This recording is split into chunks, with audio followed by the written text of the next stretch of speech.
guys, hi, it's Clarissa. I'm coming to you live here from the Fit Factor studio in downtown Alhambra. Good to see you again. Please connect with us on Instagram.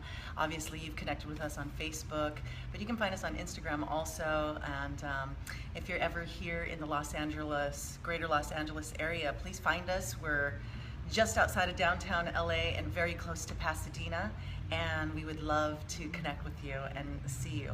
So today we're going to talk about what it means to set an intention for your yoga class, or a dedication for your yoga, to dedicate your yoga class, your yoga practice to somebody or something.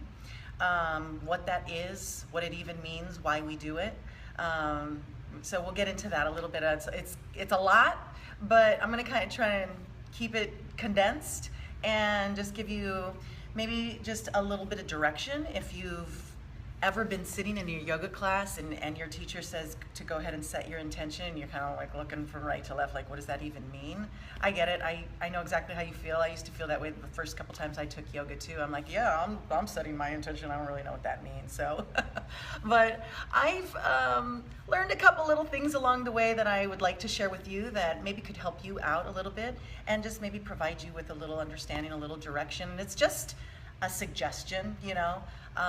You can take it or leave it, but I don't know. Let me know. You tell me what you think, and also what your ideas about setting intentions and dedications are. So, okay, number one, what is an intention? Number two, why do we set intentions? And then number three, at the very end, we'll talk about dedications and what and why we do that. So number one, what is an intention? Intentions can be any number of things, a million different things, really. There is no right or wrong, there is no good or bad, there is no intention that is better than another intention. We all come to our yoga mats for different reasons. Whatever your reason is for being in your yoga practice is fine, whatever it is. You know, I've had people from all walks of life take my classes before, and I always say, when you set your intention, it doesn't matter, you know, what it is. It just makes your practice personal to you, to whatever it is that you're here for, whatever it is. In the beginning, or I've had people that are like, well, I'm here because I like the way yoga bodies look, and I want to have yoga arms, I want to have a yoga booty, you know, I want to challenge myself to do that. That's fine, it's no big deal. I've had people say to me, you know, I'm looking to find peace in my life. I've had other people say to me, I'm trying to learn how to breathe and bring breath into my life. There's so many reasons that you come to your mat, and like I said, all of them are completely and totally valid. The thing about setting an intention, though, is that it helps you take your practice a little bit deeper. It helps you take your practice from being a series of physical postures, mechanical movements that your body does, into being something that is cultivating your character. Because often what we do on our yoga mat and how we react on our yoga mat to postures is very parallel to the way that we react to things that are brought up in our life outside of our yoga class. Okay, so that's where the parallel is, and that's when you're trying to deepen your practice a little bit more, and it's not so much about having nice arms or having a tight booty, which there's nothing wrong with, but maybe your intentions start shifting from those things to something a little bit more about your character, your attributes, your what's the word I'm looking for, your virtues. So I'm going to read you a little list that has been helpful for me, because sometimes what it is you start to think about the reactions that you have in life, even when you're on your yoga mat. Maybe you're in a very difficult posture. What is the reaction? What is the feeling? What is that feeling that comes up in you, and how do you react to that feeling?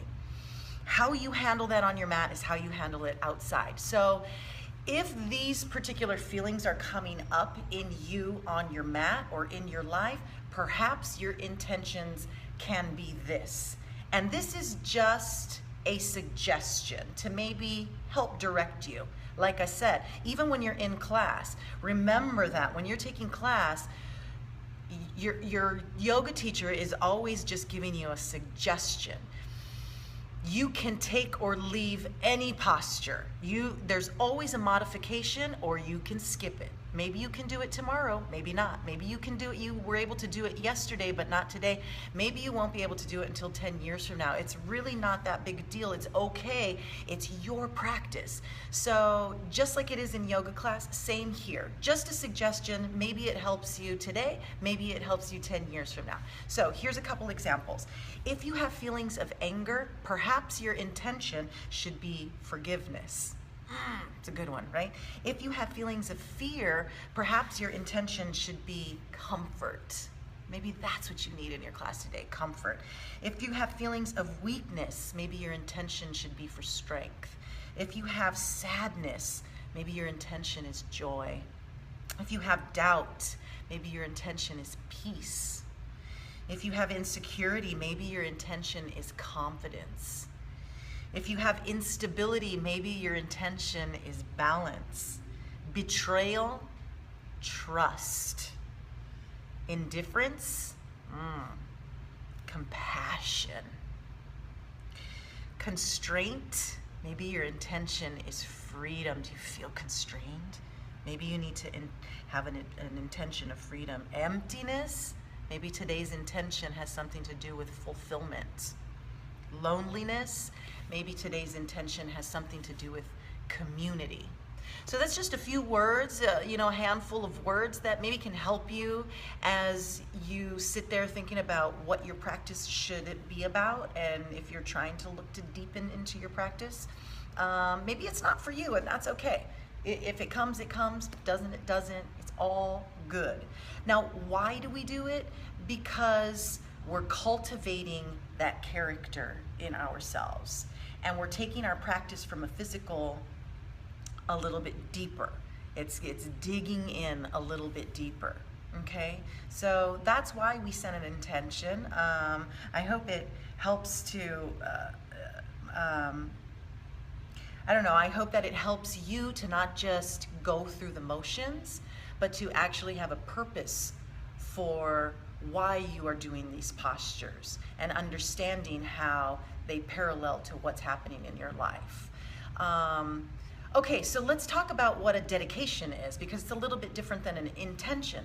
So a dedication is all of that positive energy and all of that character development and all of that joy that you're cultivating on your mat in your practice.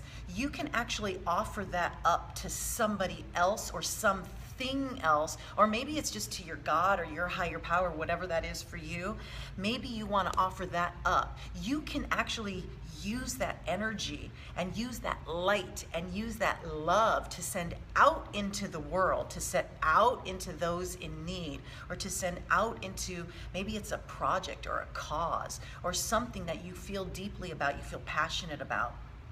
You can send that energy, you can send that light out into others, and I promise you, when you walk off your yoga mat and you step out into your daily lives, you are going to enrich the lives of the people that are around you. I can guarantee that. I can guarantee that.